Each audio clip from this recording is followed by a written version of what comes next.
now we're going to talk about nested boards. Nested boards are really interesting because what that allows us to do is to use one of the boards that I've already created and apply another board that will be able to provide even additional information.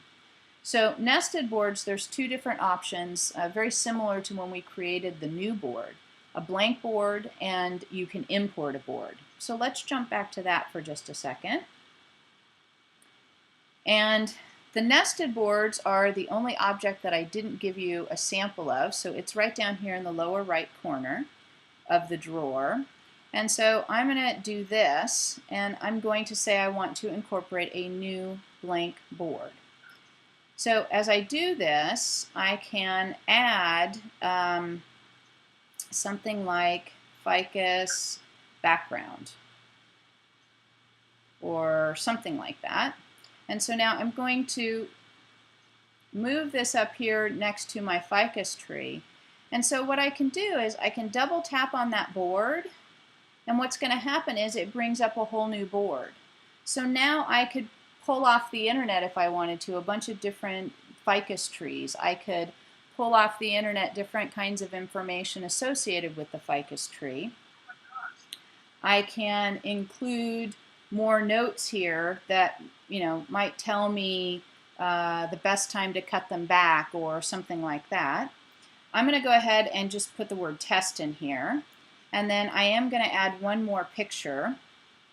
I'm going to use another existing picture, and I'm just going to put the same ficus tree, but we'll pretend for our purposes that this is actually a different tree.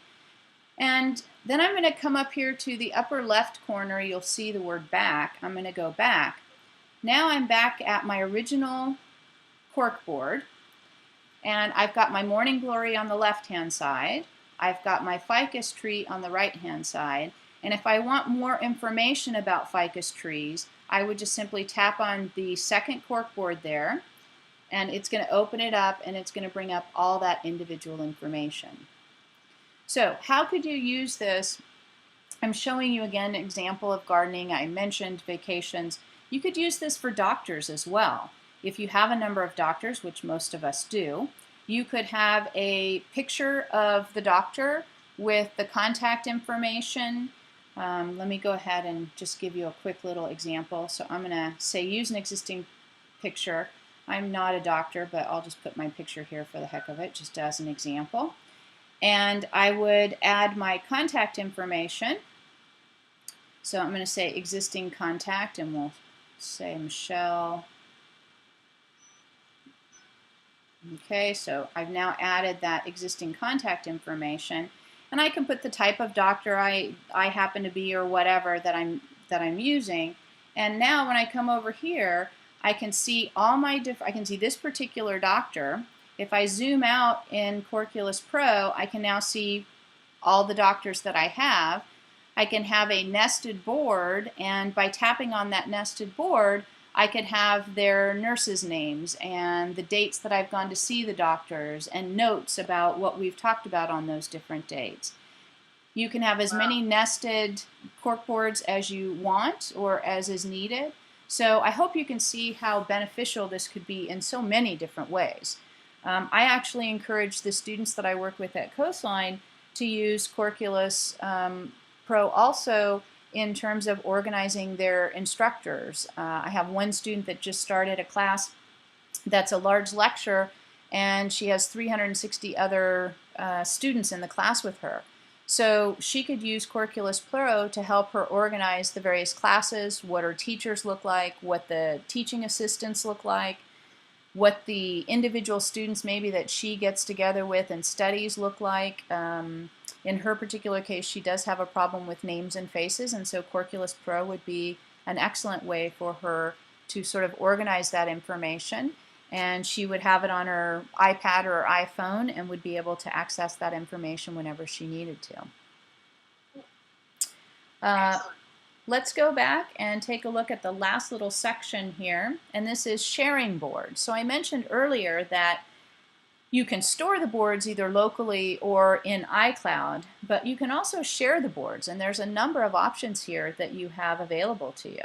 In terms of making cognitive connections, again, this is definitely attention to detail, planning, categorization, and decision making. So I really need to decide who do I want to share the information with and how do I want to share that information. So we have several different ways that we can share corkboards. We can send via email, we can export it, we can save it as a photo, we can actually save as a template. So for instance, we can put everything sort of the way we want it, save that as a template, and then go in and very easily edit the information. We can export the tasks to Apigo To Do, which is what I mentioned in terms of feeding that morning glory in March, I think it was. And then if you have a capability of printing from your device, you could also print this information, the corkboard information, from Corkulous Pro to your printer. So let's go back to Corkulous Pro so I can kind of show you how you might do that. So I'm going to slide my drawer shut, and up here in the upper right hand corner you're going to see a share icon. So if I tap on that icon, again the share icon is almost always the exact same icon, so it's very easy to kind of know what it means and what kinds of examples you're going to get when you tap on that. So here's the different examples that I mentioned. I can actually send this via email. You'll see I can send it as a PDF file. I can send it as an image, which ends up being a JPEG or a PNG image. Or I can actually send it as a board. If I send it as a board, then someone can open that board and then be able to actually edit the information. So if I say I want to save it as a PDF, I can say, do I want to choose just one region or do I want to choose everything? So I'm going to go ahead and just say all. It's now creating a PDF document.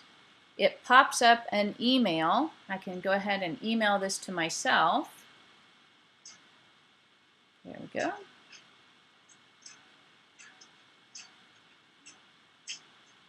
I'll email it to myself at Coastline, and you'll see as I scroll down there's an attachment here. It says garden.pdf.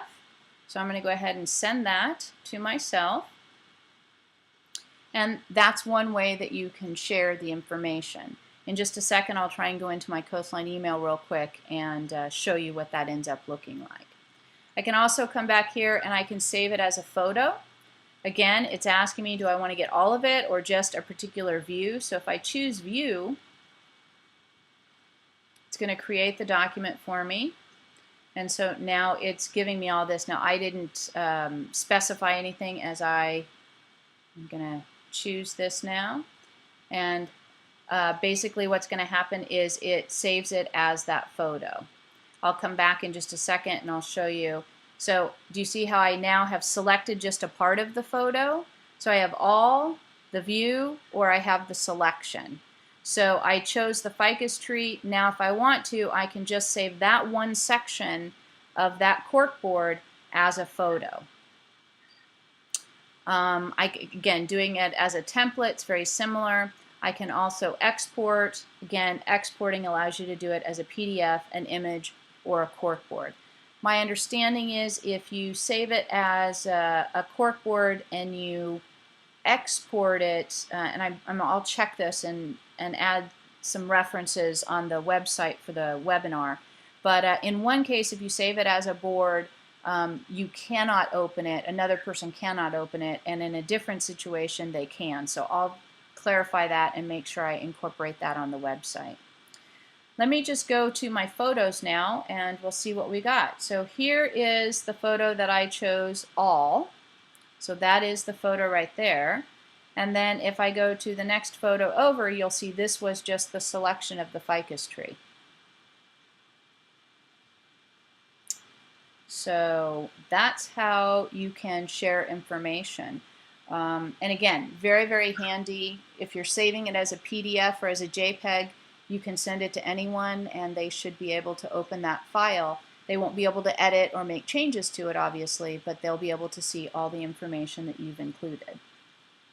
So, well, let me go on to the last couple of slides. MCCAppReviews.com is a website that I've created that basically allows professionals and individuals with brain injuries or any kind of cognitive challenges to go in and to edit and rate apps on their own. One of the issues with app review sites at this point is that typically it's a professional that's rating the app, and most of the time the person is not referring to its cognitive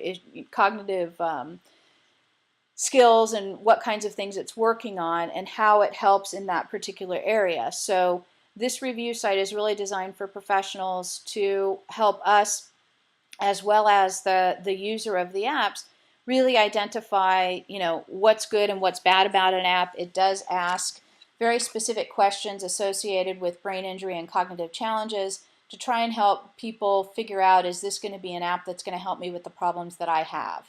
So it's called MCC App Reviews, and you're welcome to take a look at it. You can register for it. It just requires an email address, and you create your own password. Once you've registered, you can go in and add apps that you have found helpful yourself, and then you can go in and review the apps. It's a monitored site, so every time someone enters something and saves it, I get a notice so that I can go in and make sure that it's appropriate and fitting with what the purpose of the site is, and then I will formally post the information. So you might want to check that out. And then we've had a few questions. If you have any others, I'm happy to answer them. If not, then this is my contact information, and you're welcome to contact me by email or by phone. I'm available quite a bit, and if I'm not available, just leave a message and I'll be sure and get back to you.